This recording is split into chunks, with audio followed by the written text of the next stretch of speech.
Сәлеметсіздер ме оқушылар? Бүгінгі сабағымыздың тақырыбы электронды пошта мен файлдарды қабылдау және жіберу.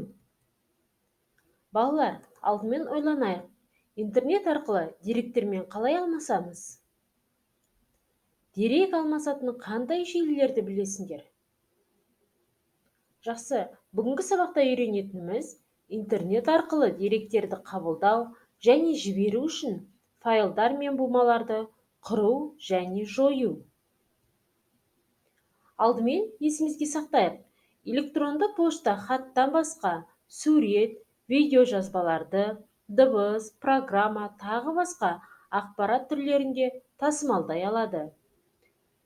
Біз файлдар мен бумалар туралы жақсы білеміз. Интернет арқылы деректер жіберу үшін электронды поштаны қолданамыз. Өткен сабақта жеке электронды пошта ашуды меңгердік. Ендеше осы пошта арқылы бір-бірімізге хат жіберіп көрейік. Электронды пошта жәшігіндегі барлық хабарламалар бумаларға бөлінеді. Кіріс хаттар, жіберілген хаттар, шимай дәптер, спам, себет. Өз пошта жәшігіне баптауларды өзгертіп, қосымша бумаларды қосуға болады. Электронды поштада қосымша бумалар құру немесе жою үшін бумалар реттелген қатарда жанама мәзірді шақырып, жаңа құжат, қалта құру немесе жою батырмасын басамыз. Енді интернет арқылы қандай деректер жібере аламыз? Электронды пошта арқылы хаттарды, файлдарды қабылдап және жібере аламыз. Мысалы, өзімізге қажетті адрестерге хат жолдауға болады. Сонымен қатар бір немесе бірнеше электронды адреске де бір мезгілде жолдай аламыз. Адрес қатарына жіберілуге тиіс адрестердің бәрін көрсету керек. Электронды хабарламалардың негізгі элементтері: кімге?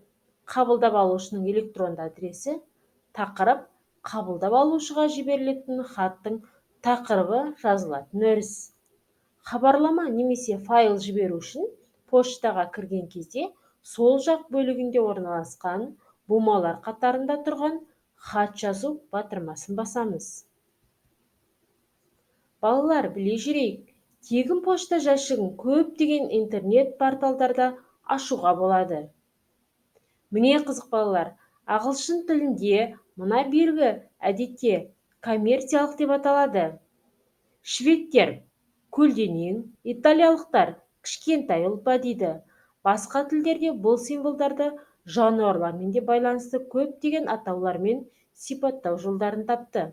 Мысалы, тышқан құйрығы, ұйқыдағы мысық, үйрек, үйрету, иттер және құрт деген атаулар берген. Ал сіздер бұл белгіні қалай аталайсыздар? Енді балалар, тапсырма орындаймыз. Бірінші тапсырма ізденіп орындайық. Мына жерде электронды хабарламалардың негізгі элементтерін сәйкестендіреміз. Кімге және тақырып. Қабылдап алушыға жіберілетін хаттың тақырыбы жазылатын өріс, қабылдап алушының электронды өрісі. Келесі тапсырма ойланып жазайық. Сөйлемді толықтырып жаз. Электронды пошта.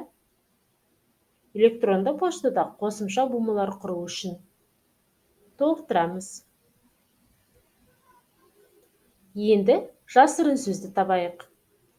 Әрбір суреттің бірінші әрпін пайдаланып сөз құрастыр. Табылған сөзбен сөйлем құрастыр. Келесі сұрақтарға жауап берейік. Электронды пошта жәшігінің адресі қандай бөліктерден тұрады? Электронды хатты қалай жіберуге болады? Хат жіберу ретін ата. Хатты бірден бірнеше адреске жіберуге бола ма? Келесі тапсырмада компьютерде орындаймыз. Қазақтан шыққан ғарышкерлер туралы не білесің? Төмендегі мәтінді компьютерде теріп, жұмыс үстеліндегі бумаға сақта. Файлды досыңның электронды адресіне жібер. Ол осы мәтінді толықтырып саған қайта жолдасын. Мәтін: Тоқтар Аубакіров ғарышта 7 күн 22 сағат 13 минут. Талғат Мұсабаев 341 күн 9 сағат 48 минут. Ал Айдын Айымбетов 9 күн 20 сағат 13 минут 51 секунд болған. Балалар, бүгінгі сабағымызды ауа райы арқылы қорытындылайық. Сабағымыз аяқталды, сау болыңыздар.